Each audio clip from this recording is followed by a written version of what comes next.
ശ്രീമന്നാരായണീയം ദശകം 18 പൃഥുചരിതം ശ്ലോകം 7.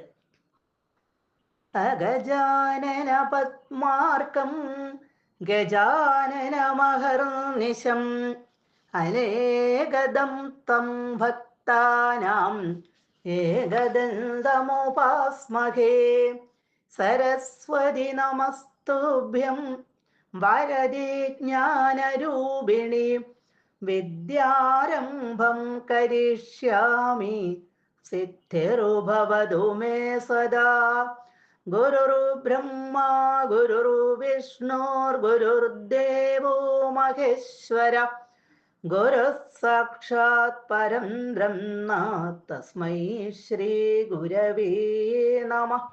ഓം നമോ ഭഗവതേ വാസുദേവായ. ആത്മാനം യജതി മഖൈസ്ത്വയി ത്രിധാമൻ ആരബ്ധേ ശതതമവാജിമേധയാഗേ സ്പർദ്ധാലു ശതമഖയേത്യനീജവേഷോ ഹൃത്വാശ്വം തവ തനയാത് പരാജിതോ ഭൂത്.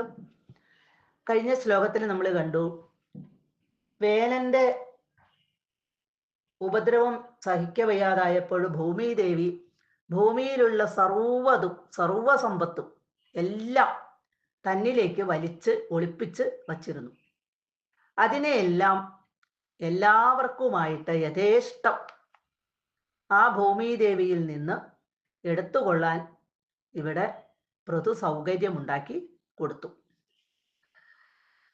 ഇനി ഹേ ത്രിധാമൻ, 3 ലോകങ്ങളിലും നിറഞ്ഞു വിളങ്ങുന്ന ഭഗവാനെ, ത്വയി നിന്തിരുവടി, മഖൈ മഖം യാഗമാണ്, മഖൈ യാഗങ്ങളെ കൊണ്ട്, ആത്മാനം തന്നെ യജതി സതി യജിക്കുന്ന കാലത്ത്.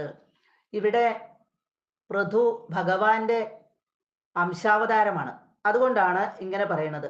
ഭഗവാനെ നിന്തിരുവടി യാഗങ്ങളെ കൊണ്ട്, പൃഥു ഇവിടെ യാഗങ്ങൾ ചെയ്യാണ്. അപ്പൊ യാഗങ്ങൾ ചെയ്യുമ്പോൾ ആരെയാണ് ഇവിടെ ആ യാഗത്തില് ഭഗവാനായിട്ട് കാണുന്നത്? തന്നെ തന്നെയാണ്, താൻ തന്നെ ഭഗവാനാണ്. അതുകൊണ്ടാണ് അങ്ങനെ പറഞ്ഞിരിക്കുന്നത്.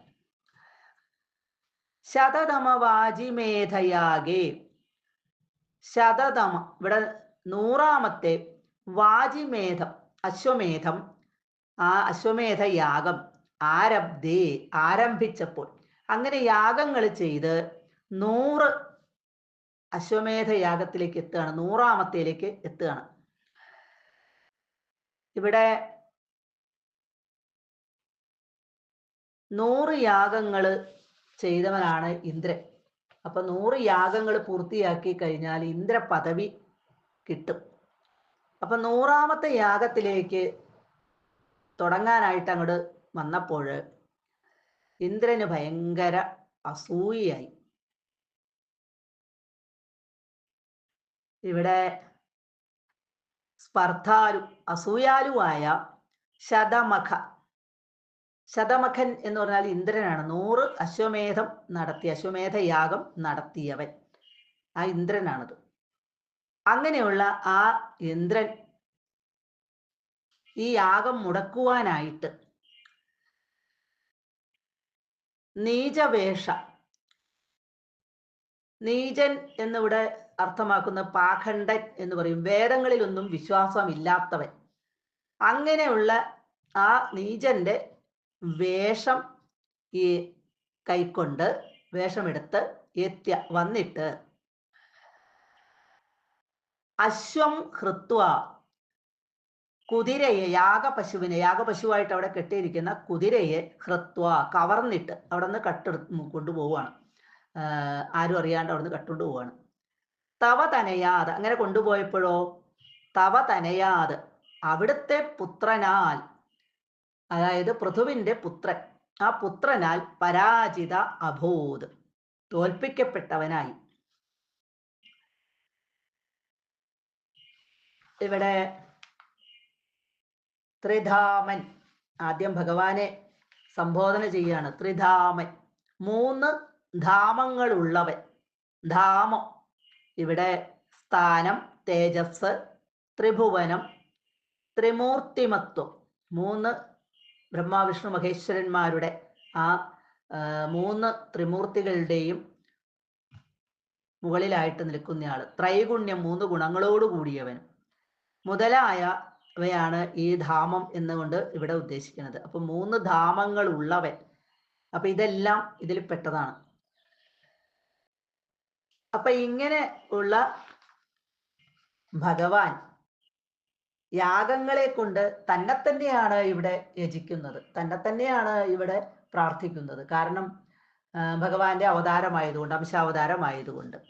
അങ്ങനെയുള്ള പൃഥു 100ാമത്തെ അശ്വമേധയാഗം ആരംഭിച്ചപ്പോൾ 100 വരെയുള്ള യാഗങ്ങൾ 99 യാഗങ്ങളും ചെയ്തു പൂർത്തിയാക്കി. 100ാമത്തെ അങ്ങോട്ട് തുടങ്ങിയപ്പോഴേക്കും ഇന്ദ്രന് ഭയങ്കര അസൂയായി. കാരണം ഈ 100ാമത്തെ യാഗം പൂർത്തിയാക്കി കഴിഞ്ഞാൽ ഇന്ദ്രന്റെ പദവി അവിടുന്ന് പോകും.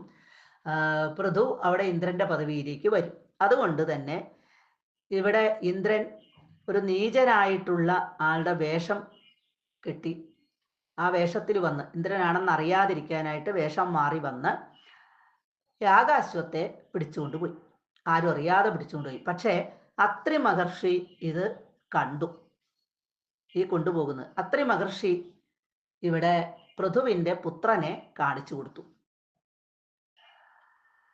പൃഥുവിന്റെ പുത്രൻ ചെന്ന് ഇവിടെ ഇന്ദ്രന്റെ അടുത്ത് നിന്ന് ഇന്ദ്രനെ തോൽപ്പിച്ച് ആ യാഗാശ്വത്തെ തിരികെ കൊണ്ടുവന്നു. അതുകൊണ്ട് തന്നെ പൃഥുവിന്റെ ആ പുത്രന് വിജിതാശ്വൻ എന്ന പേര് മുനിമാര് കൊടുക്കുകയും ചെയ്തു. സർവത്ര ഗോവിന്ദ നാമ സങ്കീർത്തനം, ഗോവിന്ദ ഗോവിന്ദ.